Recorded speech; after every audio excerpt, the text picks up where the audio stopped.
Hi friends, welcome back to our channel Priyatama vlogs. ఈరోజు thumbnail చూసే ఉంటారు కదా ఫ్రెండ్స్. ఈరోజు వచ్చేసి మన ఆంజనేయ మాల వేసుకున్న స్వాములు చేసిన వంటలు ఎంతో రుచిగా ఉంటాయి కదా. వాళ్ళు చేసిన సాంబారు విధానము ఎలా ఉంటుందనేది మీకు చూపిస్తానండి. చాలా అంటే చాలా టేస్టీగా చాలా బాగా చేశానండి. వాళ్ళ వంటలు, స్వాములు చేసిన వంటలు తిన్న వాళ్ళకే తెలుస్తుంది ఆ టేస్ట్ అనేది ఎంత బాగుంటుందో. ఇప్పుడు ప్రాసెస్లోకి వెళ్దాము. ముందుగా అయితే కట్టెల పొయ్యి మీదనే చేస్తున్నామండి ఈ ప్రాసెస్ అంతా. ఇలాగ పోపు దినుసులు అన్నీ వేసుకున్నారండి. ఆయిల్ వేసి ఎండుమిర్చి, ఆవాలు, జీలకర్ర, కరివేపాకు అన్నీ ఇలా పోపు దినుసులు వేసిన తర్వాత అందులో పచ్చిమిర్చి వేసారండి. ఒక 15 దాకా పచ్చిమిర్చిలు వేశారు. ఇప్పుడు మనం అందులోకి కావాల్సిన వెజిటేబుల్స్, అన్ని రకాల వెజిటేబుల్స్ అండ్ కొత్తిమీర కలిపి ఇలాగా వేసేసారండి. అయితే సొరకాయ ముక్కలు, క్యారెట్ ముక్కలు వేసి కొత్తిమీర వేసి ఇలాగైతే కలుపుకున్నారండి కొంచెం. దాని తర్వాత ములక్కాయ ముక్కలు, టమాటా ముక్కలు అన్నీ కట్ చేసినవన్నీ ఇది కలిపిన తర్వాత యాడ్ చేస్తారండి. చూసారు కదా, ములక్కాయ ముక్కలు, టమాటా ముక్కలు, వంకాయ ముక్కలు అనేవి ఇప్పుడు కలిపారండి. అన్నీ పొడుగ్గా చీల్చుకున్నారు. ఈ విధంగా ఈ ముక్కలన్నీ కలిసే విధంగా బాగా కలుపుకోవాలండి.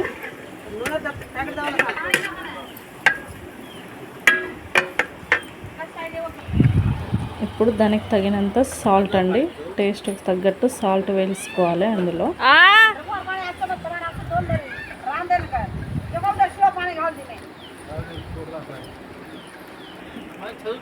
అందులోకి ధనియాల పొడి వేశారండి.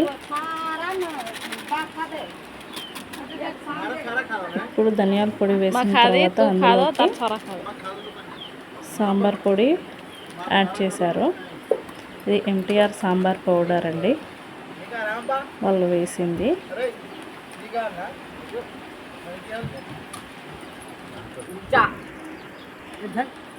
ఇప్పుడు అందులోకి కొంచెం పసుపు యాడ్ చేశారు. ఒక్కసారి అంతా కలిపేసుకోవాలి. ఇవన్నీ యాడ్ చేసిన తర్వాత ముక్కలకు పట్టే విధంగా మొత్తము ఈ విధంగా కలిపారండి. చూసారు కదా, చూడ్డానికే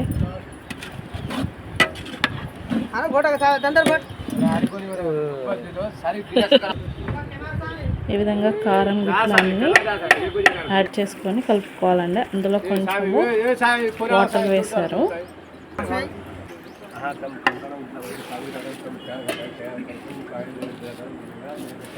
మనకి ఎంత కావాలనుకుంటే కొంచెం వాటర్ వేసి ఈ విధంగా ఒక్కసారి మొత్తము కలిపారండి.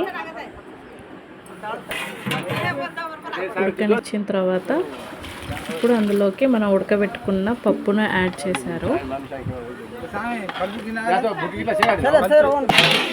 దాన్ని కొంచెం మగ్గనిచ్చిన తర్వాత చూస్తే ఇలాగా ఉంటుందండి. ఇప్పుడు అందులోకి మళ్ళీ మనకి ముక్క ఉడికిందా లేదా అని ఒక్కసారి చెక్ చేసుకోవాలండి.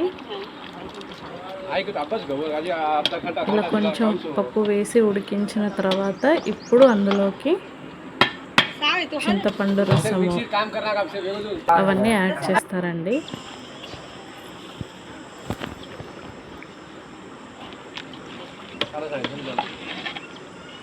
చూసారు కదా, చూడడానికి ఎంత చక్కగా ఉందో.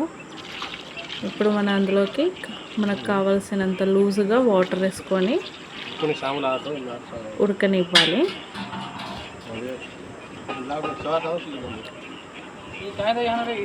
ఒక్కసారి ట్రై చేసి చూడండి, చాలా అంటే చాలా టేస్టీగా ఉంది. ఇది మా ఇంటి దగ్గరే స్వాములకి అన్నదానం పెట్టినప్పుడు, స్వాములకి భిక్ష పెట్టినప్పుడు వాళ్ళే వంటలు చేశారండి. చాలా టేస్టీగా ఉన్నాయి. ఒక్కసారి అయితే ట్రై చేసి చూడండి ఫ్రెండ్స్. అలాగే ఫస్ట్ టైం ఎవరైనా చూస్తుంటే కనుక ప్లీజ్ లైక్ చేయండి, షేర్ చేయండి, సబ్స్క్రైబ్ అయితే తప్పకుండా చేయండి ఫ్రెండ్స్. దీన్ని అంతనే ఒక్క 10 మినిట్స్ ఉడకనిస్తే మన సాంబార్ అనేది